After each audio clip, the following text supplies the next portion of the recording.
Hi friends, welcome back. അപ്പോൾ ഇതാ നമ്മളിന്നിവിടെ സദ്യ സ്പെഷ്യലായിട്ടുള്ള ഇഞ്ചിക്കറിയുടെ recipe ആയിട്ടാണ് വന്നിരിക്കുന്നത്. ഇഞ്ചിക്കറിയൊക്കെ എല്ലാവരുടെയും ഫേവറേറ്റ് ആണ്. പണ്ട് പഴമക്കാർ പറയാറുണ്ട് ഇഞ്ചിക്കറി ഉണ്ടെങ്കിൽ 1000 കറി വേണ്ടാന്ന്. അതുപോലെ തന്നെ നമ്മുടെ സദ്യയിൽ ഒഴിച്ചുകൂടാൻ പറ്റാത്ത ഒരു വിഭവമാണ് ഇഞ്ചിക്കറി. ഇഞ്ചിക്കറിനെ ചിലർ പുളിയിഞ്ചി എന്നും പറയാറുണ്ട്. പക്ഷെ നമ്മൾ തൃശ്ശൂർക്കാർ കൂടുതലും ഇഞ്ചിക്കറി എന്നാണ് പറയാറ്. അപ്പോൾ വീഡിയോയിലേക്ക് കിടക്കാനായിട്ട് മുന്നായിട്ട് നിങ്ങളെൻ്റെ ഈ ചാനൽ ആദ്യമായിട്ടാണ് കാണുന്നുണ്ടെങ്കിൽ വീഡിയോസ് ഇഷ്ടമാവുകയാണെങ്കിൽ ചാനലൊന്ന് സബ്സ്ക്രൈബ് ചെയ്തോളൂ. സബ്സ്ക്രൈബ് ചെയ്യുമ്പോൾ തൊട്ടപ്പുറത്തുള്ള ഒരു ബെല്ലൈക്കൺ വരും. അതിൽ ഓൾ എന്ന് പറയുന്ന ഓപ്ഷനും കൂടി ഒന്ന് എനേബിൾ ചെയ്ത് കൊടുത്തോളൂ. എന്നാലാണ് ഞാനിടുന്ന വീഡിയോസ് നിങ്ങൾക്ക് മിസ് ചെയ്യാണ്ട് കാണാൻ പറ്റുള്ളൂ. അപ്പോൾ നമുക്ക് ഇഞ്ചിക്കറി ഉണ്ടാക്കാനായിട്ട് തുടങ്ങാം. അതിനായിട്ട് വേണ്ട ഇൻഗ്രീഡിയൻസ് ഏതൊക്കെയാണെന്ന് നോക്കാം. അതിനായിട്ട് ഒരു കപ്പോളം ഇഞ്ചി ഞാൻ എടുത്തിട്ടുണ്ട്. ഒരു 200 ഗ്രാമോളം വരും. അത് ഞാൻ ചെറുതാക്കിയിട്ട് അരിഞ്ഞെടുത്താണിത്. കുനുകുനുങ്ങനെ അരിഞ്ഞെടുക്കണം. പിന്നെ നമുക്ക് വേണ്ടത് ഒരു 4 പച്ചമുളകൊന്ന് ചെറുതാക്കിയിട്ട് അരിഞ്ഞ് വെച്ചതാണ്.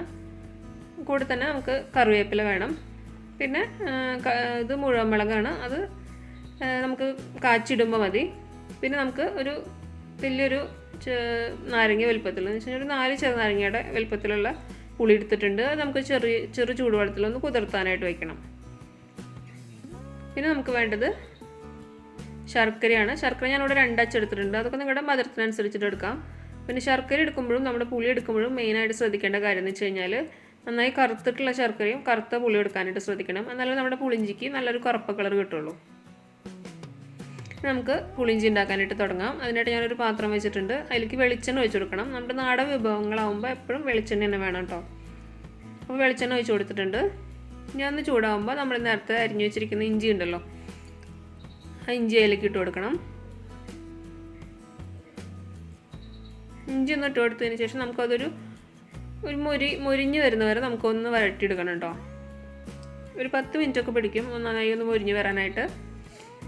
ഇപ്പോൾ ഒരു പകുതി മുരിച്ചിലായിട്ടുണ്ട്. ഈ സമയത്ത് നമുക്ക് നമ്മൾ അരിഞ്ഞു വെച്ചിരിക്കുന്ന പച്ചമുളകും കുറച്ച് കറിവേപ്പിലയും കൂടി ഇട്ട് കൊടുക്കാം. ഞാൻ കൂടി ഇട്ടെടുത്തിട്ട് നന്നായി ഒന്ന് മുരിഞ്ഞ് വരുന്നവരെ നമുക്കൊന്ന് വഴറ്റി കൊടുക്കാം. നമ്മൾ ആദ്യം ഇട്ട് കൊടുത്ത ഇഞ്ചിയുടെ ഒരു പകുതി ക്വാണ്ടിറ്റി ആയി വരും. നമ്മളത് മുരിഞ്ഞ് വരുമ്പോൾ അവരെ നമുക്കൊന്ന് നന്നായി വഴറ്റി കൊടുക്കാം. ഇഞ്ചിക്കറിയൊക്കെ കൂടുതലും നമുക്ക് ചോറിൻ്റെ കൂടെ കഴിക്കാനെക്കാട്ടും വെറുതെ തന്നിരുന്ന് കഴിക്കാനായിരിക്കും ഇഷ്ടമല്ലേ. പണ്ട് അമ്മ വീട്ടിൽ ഇഞ്ചിക്കറി ഉണ്ടാക്കുമ്പോൾ ഞങ്ങളുടെ മെയിനായിട്ടുള്ള പണി അതായിരുന്നു. പാത്രത്തിൽ ഇഞ്ചിക്കറി എടുത്തുകൊണ്ട് വെച്ചിട്ട് വെറുതെ ഇരുന്ന് കഴിക്കൽ. ഞങ്ങൾക്കാണെങ്കിൽ അത്യാവശ്യം മധുരമുള്ള ഇഞ്ചിമ്പുളിയാണ് ഇഷ്ടം. അതുകൊണ്ട് തന്നെ അമ്മ അത്യാവശ്യത്തിന് തന്നെ ശർക്കര ഇടാറുമുണ്ട്. ഇപ്പോൾ നമ്മുടെ ഇഞ്ചിയൊക്കെ നന്നായി മുരിഞ്ഞു വന്നിട്ടുണ്ട്.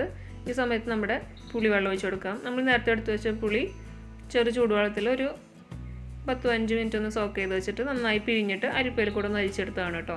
2 കപ്പോളം ഉണ്ടായിരിക്കും. അത് നമുക്ക് അതിലേക്ക് ഒഴിച്ച് കൊടുക്കാം. എന്നിട്ട് അതിലേക്ക് നമുക്ക് പൊടികൾ ആഡ് ചെയ്ത് കൊടുക്കണം. അതിനായിട്ട് 1/2 ടീസ്പൂണോളം മഞ്ഞൾപ്പൊടി ഇട്ട് കൊടുക്കുന്നുണ്ട്. ഒരു 1.5 ടീസ്പൂണോളം മുളക് പൊടി ഇട്ട് കൊടുക്കുന്നുണ്ട് കേട്ടോ.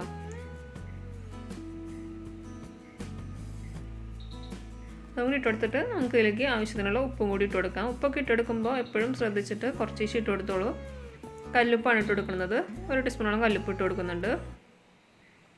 ഇതൊരു നമുക്ക് നന്നായി മിക്സ് ചെയ്ത് നന്നായി ഒന്ന് തിളച്ച് ഒന്ന് വറ്റി വരണം. നമ്മുടെ പുളിയൊക്കെ ആ ഒരു പച്ചച്ചോവ മാറി നന്നായി പുളിയൊക്കെ ഒരു മീഡിയം ഫ്ലെയിമിൽ വെച്ചിട്ട് ഒരു 10-20 മിനിറ്റെങ്കിലും നന്നായി ഒന്ന് തിളച്ച് വറ്റാനുണ്ട് കേട്ടോ. എന്നാലാണ് ആ പുളിയുടെ ആ ഒരു പച്ച ചൊവയൊക്കെ പോകത്തുള്ളൂ. അതൊന്ന് വറ്റി ഒന്ന് പകുതി ആയിട്ടുണ്ട്. ഈ സ്റ്റേജിൽ നമുക്ക് ശർക്കര ആഡ് ചെയ്ത് കൊടുക്കാം. ഞാനിപ്പോൾ ഒരു 1.5 ശർക്കര ഇട്ട് കൊടുക്കുന്നുണ്ട്. 1.5 അച്ച്. നിങ്ങൾക്കിപ്പോൾ ഇതിലും ഞാൻ സ്ഥിരം ഉപയോഗിക്കുന്ന ശർക്കരയാണ്. അപ്പോൾ ഇതിൽ കല്ലൊന്നും ഉണ്ടാവാറില്ല. ഇനിയിപ്പോൾ നിങ്ങൾക്ക് അങ്ങനെ വേണമെന്നുണ്ടെങ്കിൽ ശർക്കര വേറെ സെപ്പറേറ്റ് ആയിട്ട് ഉരുക്കിയിട്ട് അരിച്ചൊഴിച്ചാലും മതി.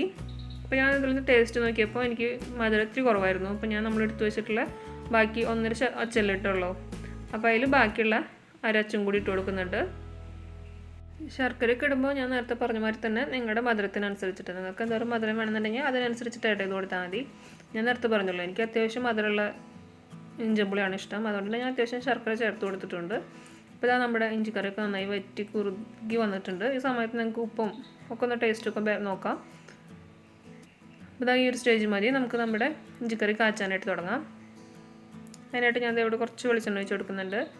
വെളിച്ചെണ്ണ ഒന്ന് ചൂടായി വരുമ്പോൾ നമുക്ക് അതിലേക്ക് കടുക് ഇട്ട് കൊടുക്കാം.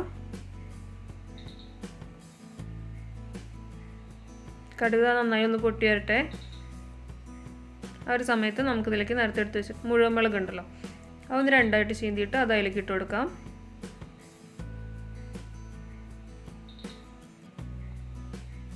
അവിടെ ഇട്ട് കൊടുത്തു കഴിഞ്ഞാൽ ഒന്ന് ജസ്റ്റ് ഒന്ന് ഇളക്കിയിട്ട് നമുക്ക് കറിവേപ്പിലയും കൂടി ഇട്ട് കൊടുക്കാം. എത്രയും മതി. നന്നായി നമുക്കിത് നമ്മുടെ കറിയിലേക്ക് ഒഴിച്ചു കൊടുക്കാം കേട്ടോ.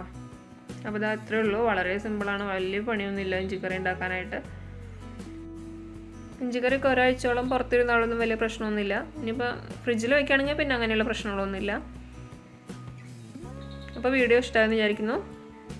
ഇഞ്ചിമ്പുളിയൊക്കെ ഉണ്ടാക്കി വെക്കുകയാണെങ്കിൽ ഫീഡ്ബാക്ക് അറിയിക്കാൻ മറക്കരുത്. വീഡിയോ ഇഷ്ടമായെങ്കിൽ എന്താ ചെയ്യേണ്ടത്? ലൈക്ക് ചെയ്യാനും വീഡിയോസ് ഷെയർ ചെയ്യാനും മറക്കരുത്. Thank you.